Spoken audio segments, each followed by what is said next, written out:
Hello students, my self प्रीति बेरुआ। आज हमारा photo chemistry का थर्ड लेक्चर है। पिछले लेक्चर में हम लोगों ने फोटो केमिस्ट्री से रिलेटेड जो भी लॉज थे उनके बारे में स्टडी की थी। आज की वीडियो में हम फोटो केमिस्ट्री का जो सबसे इम्पोर्टेंट पार्ट है जेबलोन्स की डायग्राम, उसके बारे में बात करेंगे।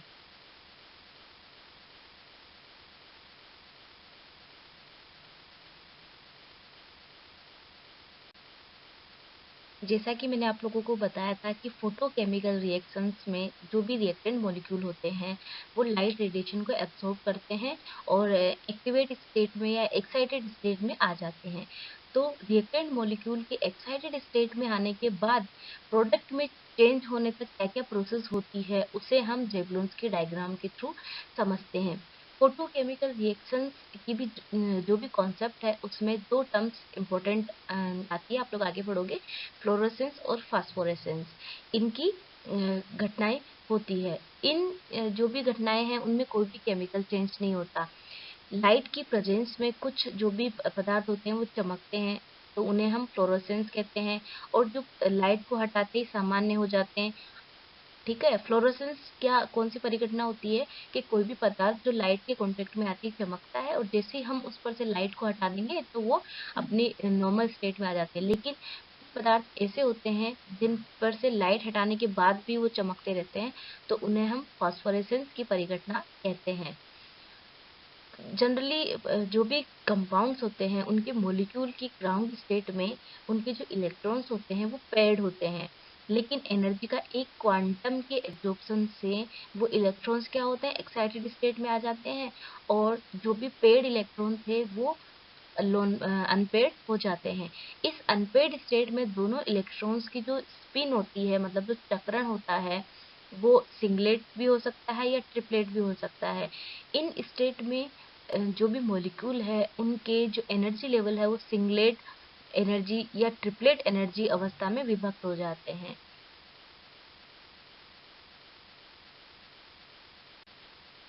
इस डायग्राम में एग्जाम्पल के थ्रू बताया गया है कि माना कोई मॉलिक्यूल है जो अपने ग्राउंड स्टेट में प्रेजेंट है। जब ये एक फोटोन का एब्जॉर्प्शन करता है तो दो तरह की कंडीशंस में इनके जो इलेक्ट्रॉन्स है वो बढ़ जाएंगे, ट्रिपलेट स्टेट और सिंगलेट स्टेट।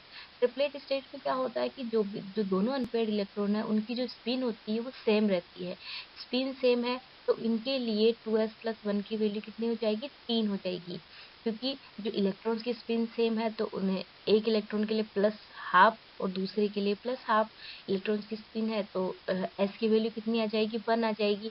जब एस की वैल्यू 1 अपन 2s+1 में रखेंगे तो ट्रिपलेट इसका जो वैल्यू आएगी वो कितनी आ जाएगी, 3 आ जाएगी। उसी प्रकार सिंगलेट स्टेट में जो अनपेयर्ड इलेक्ट्रॉन्स होते हैं उनकी स्पिन क्या होती है, अपोजिट होती है, तो एक दूसरे को कैंसिल आउट कर देगी।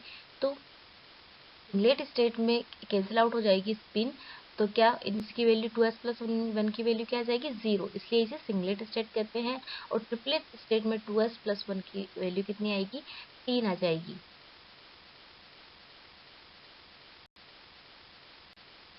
अब हम जेबलोन्स के डायग्राम के बारे में समझते हैं। माना कि स्टार्टिंग में कोई सिस्टम है जिसकी ग्राउंड स्टेट क्या है, S0 है। इस अवस्था में अगर वो एक फोटोन एब्जॉर्ब करेगा तो सिस्टम को सिंगलेट स्टेट पर S1 या S2 में ले जाने में समर्थ हो। मतलब कि S नोड पर जो सिस्टम है अगर वो एक फोटोन का एब्जॉर्ब करेगा तो सिंगलेट स्टेट में जाएगा S1 में या S2 में भी जा सकता है। डायग्राम में जो रेडिएटिव ट्रांजिशन है उनको सॉलिड लाइंस के रूप में दिखाया गया है। डायग्राम को हम आगे की स्लाइड में देखेंगे। जबकि जो नॉन रेडिएटिव ट्रांजिशन है उनको हम एक लहरदार लाइन के रूप में दिखाएंगे। तो जो सॉलिड लाइन है वो क्या दिखा रहा है, रेडिएटिव ट्रांजिशन, मतलब कि दो स्टेट के बीच में जो ट्रांजिशन हो रहा है उसमें क्या हो रहा है, रेडिएशन ट्रांजिशन हो रहा है। जबकि नॉन रेडिएटिव ट्रांजिशन, दो स्टेट के बीच में जब नॉन रेडिएटिव ट्रांजिशन होगा उसे हम लहरदार लाइंस के रूप में दिखाएंगे। जब एक फोटोन को एब्जॉर्ब करने के बाद कोई भी मॉलिक्यूल है वो एक्साइटेड स्टेट में आता है, S1 अथवा S2 स्टेट में आ सकता है। माना कि कोई मॉलिक्यूल है S2 स्टेट में है, माना कोई मॉलिक्यूल S2 स्टेट में, अब इसकी विभिन्न एक्साइटेड होके S2 स्टेट में चला गया। अब वहां से आगे क्या क्या संभावनाएं हैं उसके बारे में हम बात करते हैं। S2 एनर्जी लेवल में जो भी वाइब्रेशनल एनर्जी होती है उसमें साम्यता तेजी से होती है। तो इसे S2 पर समाप्त होने वाले लहरदार तीर द्वारा दिखा गया है। लहरदार तीर मीन्स नॉन रेडिएटिव ट्रांजिशन है। अब S2 से सिस्टम S1 में आएगा तो नॉन रेडिएटिव ट्रांजिशन भी तेजी से संपन्न होगा। तो इसे फिर हम लहरदार तीर के थ्रू दिखाएंगे। इसे क्या बोलेंगे? इंटरनल कन्वर्जन बोलेंगे, जिसे हम शॉर्ट फॉर्म में आईसी भी कहते हैं। इस प्रोसेस में एनर्जी में कोई चेंज नहीं हुआ है। जब वाइब्रेशनल एनर्जी की तुल्यता में कुछ एनर्जी का लॉस होना आवश्यक है, अतः इस जो भी अतिरिक्त एनर्जी है उसको बैलेंस करने के लिए एक अथवा अधिक तत्परों का होना आवश्यक है। मतलब एनर्जी को बैलेंस करने के लिए मॉलिक्यूल्स का क्या होना आवश्यक है? कोलिजन होना आवश्यक है। इसके बाद जो ग्राउंड स्टेट है S1 में पहुंचने के बाद जो मॉलिक्यूल है वो ग्राउंड स्टेट है S0 पर आ जाएंगे। और इसके लिए 3 पॉसिबिलिटी संभव, मतलब जब कोई मॉलिक्यूल अपनी एक्साइटेड स्टेट से ग्राउंड स्टेट में आएगा तो उसके लिए 3 प्रोसेस संभव है। पहली प्रोसेस क्या हो सकती है? Fluorescent radiation H new days के क्वांटम उत्सर्जन के साथ विकिरण संक्रमण हो। मतलब मानो कि जब कोई मॉलिक्यूल है वो अपनी एक्साइटेड स्टेट से ग्राउंड स्टेट में आएगा तो वो क्वांटम एनर्जी मतलब एच न्यू एनर्जी का क्या करे? एमिट करे। और इस एमिट करेगा तो ये किस टाइप का ट्रांजिशन हो जाएगा? रेडिएटिव ट्रांजिशन हो जाएगा और सिस्टम जो है वो अपनी ग्राउंड स्टेट में आ जाएगा। क्योंकि जो ट्रांजिशन है वो S1 से S0 में हुआ है तो इसे हम अलाउड ट्रांजिशन भी कहते हैं और ये बहुत स्पीड से होता है। फ्लोरोसेंट रेडिएशन की जो फ्रीक्वेंसी होती है वो एब्जॉर्ब लाइट से कम होती है, जो सिस्टम को S2 तक एक्साइट कर देता है। सेकेंड प्रोसेस क्या हो सकती है कि पहला सिस्टम जो है वो नॉन रेडिएटिव ट्रांजिशन के द्वारा ट्रिपलेट स्टेट में आ जाता है। फिर तेजी से वाइब्रेशनल इक्विब्रेशन द्वारा T1 स्टेट में आ जाता है। इसके बाद सिस्टम जो है फॉस्फोरेसेंस H2 रेडिएशन को क्या करेगा? एमिट करेगा और रेडिएटिव ट्रांजिशन के थ्रू T1 स्टेट से S1 स्टेट में आ जाएगा। ये इंटर सिस्टम क्रॉसिंग, ये जो प्रोसेस होती है उसे हम इंटर सिस्टम क्रॉसिंग कहते हैं, जिसे आईएससी के थ्रू डिनोट करते हैं। जब भी कोई सिस्टम ट्रिपलेट स्टेट से सिंगलेट, यहाँ पर टी का मीन्स क्या है? ट्रिपलेट, और एस का मीन्स क्या है? Singlet state. जब भी कोई system triplet singlet transition selection rules के अनुसार होता है तो इस टाइप का जो ट्रांजिशन होता है वो क्या होता है? नॉट अलाउड होता है। इस कारण ये रेडिएटिव ट्रांजिशन जो होता है वो धीमी गति से होगा, क्योंकि ट्रिपलेट से S1 में जो ट्रांजिशन वो अलाउड नहीं होता। और इन रेडिएशन के हटने के बाद भी कुछ समय तक फॉस्फोरेसेंस जारी रहता है। जो मैंने आप लोग को स्टार्टिंग में बताया था कि फ्लोरोसेंस और फॉस्फोरेसेंस में क्या डिफरेंस है। थर्ड प्रोसेस ये हो सकती है कि non radiative inter system crossing के द्वारा सिंगलेट स्टेट में फिर वाइब्रेशन एनर्जी के तीव्र उष्मीकरण द्वारा S0 में, मतलब S0 जो एक्साइटेड स्टेट है उससे ग्राउंड स्टेट में आ जाए कोई भी सिस्टम, या कोलिजन के द्वारा S1 के जो नॉन रेडिएटिव क्वेंचिंग के द्वारा S0 में आ जाए। यहाँ पर एक टेबल दी गई है, उसमें आप लोग देख सकते हो। सबसे पहली प्रोसेस होती है फोटोकेमिकल केमिस्ट्री के सिस्टम में एक्साइटेशन। एक्साइटेशन मतलब जो मॉलिक्यूल है वो अपने ग्राउंड स्टेट में है और एच न्यू, यहाँ इधर रिएक्शंस भी दी गई है वो आप लोग देखिए। ग्राउंड स्टेट में वो एच न्यू फोटोन को एब्जॉर्ब करेगा और किस में आ जाएगा? एक्साइटेड स्टेट में आ जाएगा, S1 में। उसके बाद फ्लोरोसेंस हो सकता है। फ्लोरोसेंस में क्या होगा कि जो S1 जो अपनी एक्साइटेड स्टेट में आया है वो वापस अपने ग्राउंड स्टेट में आए और एच न्यू जो एनर्जी है वो क्या उसको क्या करे? एमिट करे। तो ये किस टाइप का सिस्टम हो गया? रेडिएटिव ट्रांजिशन हो गया ये, क्योंकि एनर्जी एमिट कर रहा है। थर्ड प्रोसेस ये हो सकती है फ्लोरोसेंस क्वेंचिंग। फ्लोरोसेंस क्वेंचिंग में क्या होगा? जो S1 सिस्टम है वो किसी M के साथ कोलिजन करे और ग्राउंड स्टेट में आ जाए। उसके बाद में इंटरनल कन्वर्सेशन भी हो सकता है कि जो सिंगलेट मतलब जो मॉलिक्यूल अपनी एक्साइटेड स्टेट में है वो ग्राउंड स्टेट में आ जाए। और ये प्रोसेस कौन सी होगी? नॉन रेडिएटिव प्रोसेस होगी। Inter system crossing. Inter system crossing में क्या होगा कि जो सिंगलेट स्टेट में जो सिस्टम है वो ट्रिपलेट स्टेट में चला जाए। फास्फोरेसेंस में क्या होगा? ट्रिपलेट स्टेट से ग्राउंड स्टेट में आएगा और एच न्यू जो एनर्जी है वो उसको एमिट करेगा। सेवेंथ स्टेप ये है कि फॉस्फोरेसेंस क्वेंचिंग हो सकती है। जो सिस्टम ट्रिपलेट स्टेट में है वो किसी के साथ कोलिजन करके किसी भी मॉलिक्यूल उसके साथ कोलिजन करके अपने ग्राउंड स्टेट में आ जाए। और इंटर सिस्टम क्रॉसिंग में क्या होगा कि सिस्टम अपने ट्रिपलेट स्टेट से सिंगलेट ग्राउंड स्टेट में आ जाए। तो ये जो टेबल है वो बहुत इंपॉर्टेंट है। अगर आप इस टेबल को समझ लोगे तो जेवलॉन्स के डायग्राम को आसानी से समझ लोगे। तो इसके 8 स्टेप्स आपको याद करने हैं और इनकी रिएक्शंस भी आपको याद करनी है। अब यहाँ पर जो डायग्राम दिया गया है उसको आप लोग आसानी समझिए।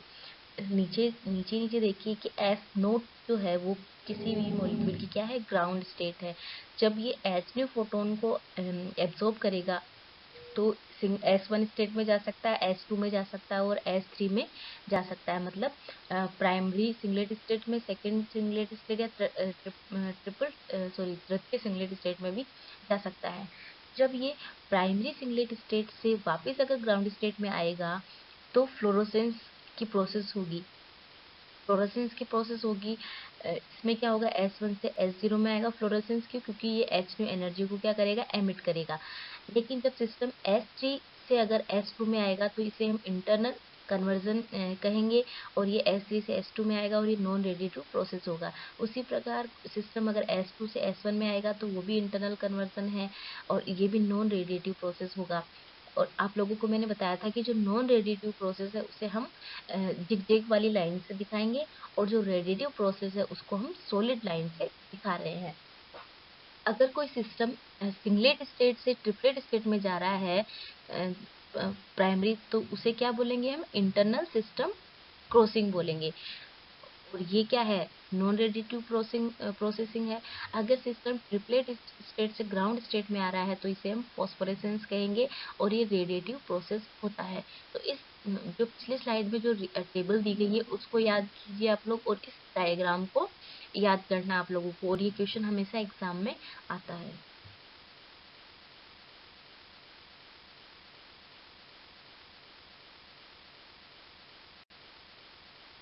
Qualitative description of fluorescence and phosphorescence. Fluorescence और फास्फोरेसेंस का हम गुणात्मक डिस्क्रिप्शन देखते हैं। जैसा कि मैंने आप लोगों को बताया था कि कुछ कंपाउंड्स पर जब कोई भी लाइट रेडिएशन टकराती है तो वे विजिबल रीजन या रेडिएशन को क्या करने लगते हैं, एमिट करने लगते हैं। और आप लोगों को पिछली वीडियो मतलब सॉरी पिछले स्लाइड्स में मैंने आप लोगों को बताया है कि जो फ्लोरोसेंस और जो फास्फोरेसेंस है वो रेडिएटिव प्रोसेस है, और ये लाइट रेडिएशन को क्या करते रहते हैं, एमिट करते रहते हैं। तो जब इन पदार्थों पर लाइट रेडिएशन को उनसे टकराता है, टकरा मतलब डालेंगे इन पदार्थों पे, तो ये विजिबल लाइट या रेडिएशन को क्या करते हैं, एमिट करने लग जाते हैं। और जो ही हम उस पर से लाइट सोर्स को हटाएंगे तो रेडिएशन का जो एमिट करना बंद हो जाएगा। तो इस प्रोसेस को हम फ्लोरोसेंस कहते हैं, और इसे दर्शाने वाले पदार्थों को फ्लोरोसेंट सब्सटेंस भी कहते हैं।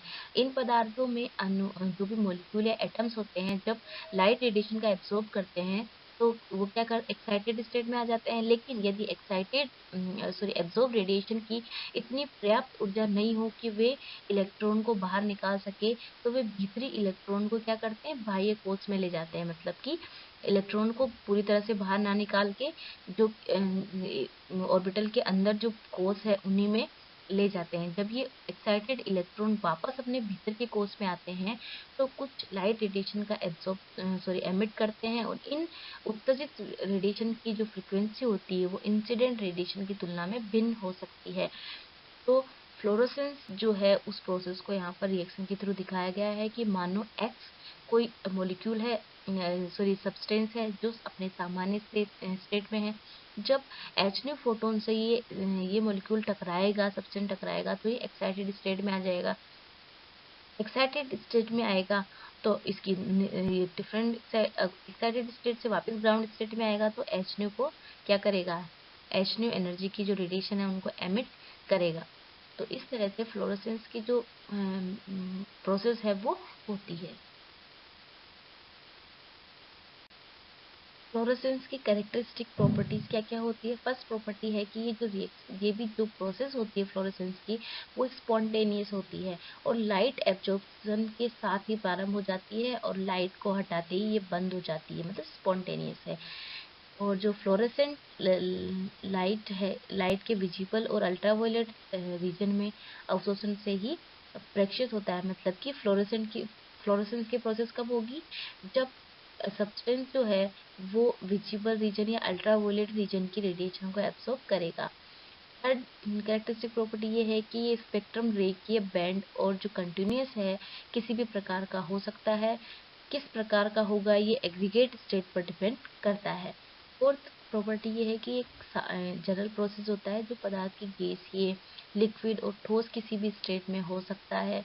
फिफ्थ प्रॉपर्टी ये है कि सॉल्यूशन से उत्सर्जित जो भी प्रकाश होता है वो क्या होता है, पोलर होता है, और उसकी पोलरिटी की मात्रा विलयन की कंसंट्रेशन पर डिपेंड करती है।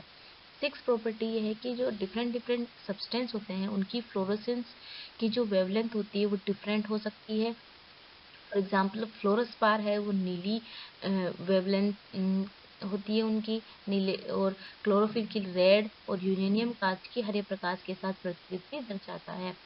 सेवन कैरेक्टरिस्टिक प्रॉपर्टी ये है कि स्टोक रूल्स के अनुसार फ्लोरेसेंस में जो एमिट रेडिएशन है या एमिट लाइट है उसकी वेवलेंथ जो है वो एब्सॉर्ब लाइट की वेवलेंथ से क्या होती है, हाई होनी चाहिए।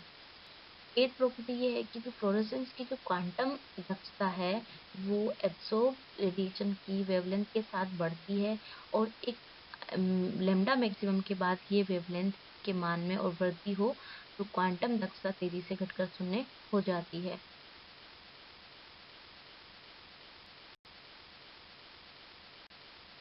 Characteristics of phosphorescence. फॉस्फोरेसेंस क्या होता है, जैसे मैंने आप लोगों को बताया कि फ्लोरेसेंस में तो क्या होता है कि जब हम सब्सटेंस से लाइट रेडिएशन को हटा देते हैं तो फ्लोरेसेंस की जो प्रोसेस है वो बंद हो जाती है। लेकिन कुछ पदार्थ ऐसे भी होते हैं जिन पर से लाइट सोर्स को हटा लेने के बाद भी विकिरणों का जो उत्सर्जन है वो लगातार होता रहता है, तो उस प्रोसेस को हम फास्फोरेसेंस कहते हैं। अब फास्फोरेसेंस की क्या क्या प्रॉपर्टीज है या क्या क्या लक्षण है। फर्स्ट है कि जो फ्लोरोसेंस होती है, फ्लोरोसेंस दर्शाने वाले जो भी पदार्थ है वो अतिरिक्त रेडिएशन का उत्सर्जन लाइट के एब्जॉर्प्शन से 10⁻⁻6 से 10⁻⁴ सेकेंड के बीच में प्रारंभ हो जाता है, जबकि फास्फोरेसेंस में पदार्थ के अतिरिक्त विकिरणों का उत्सर्जन प्रकाश के अवशोषण के 10⁻⁴ से 20 या अधिक सेकंड तक होता है। इसका मतलब क्या हुआ कि जो फास्फोरेसेंस है उसकी जो लाइफ साइकिल है वो फ्लोरोसेंस से काफ़ी अधिक होती है। सेकंड प्रॉपर्टी ये है कि जो फास्फोरेसेंस है उसका रिएक्शन मुख्य रूप से बैंगनी और पराबैंगनी प्रकाश के अवशोषण से होता है, जबकि फ्लोरोसेंस में आपने देखा होगा कि वो विजिबल अल्ट्रावायलेट और विजिबल रीजन से होता था उनका। और फास्फोरेसेंस मुख्य रूप से ठोस पदार्थों के द्वारा दर्शाया जाता है, जबकि फ्लोरोसेंस जो है वो सॉलिड, लिक्विड, गैस किसी के भी थ्रू दर्शाया जा सकता है। फास्फोरेसेंस जो भी सब्सटेंस होते हैं वो मैग्नेटिक और डाई इलेक्ट्रिक जो प्रॉपर्टीज है प्रतिबंध से पहले और बाद में भी परिवर्तित हो जाते हैं। फिफ्थ प्रॉपर्टी ये है कि एक फास्फोरेसेंस पदार्थ से कितनी देर तक लाइट रेडिएशन का उत्सर्जन हो ये पदार्थ की प्रकृति और टेम्परेचर पर डिपेंड करता है। एक से अधिक फास्फोरेसेंस सब्सटेंस को मिलाने से कई प्रकार के कलर्स प्राप्त किए जा सकते हैं। कैल्शियम, बेरियम, स्ट्रोंशियम के सल्फाइड, रूबी, इमराल्ड आदि जो भी खनिज पदार्थ हैं वो फास्फोरेसेंस के एग्जाम्पल हैं।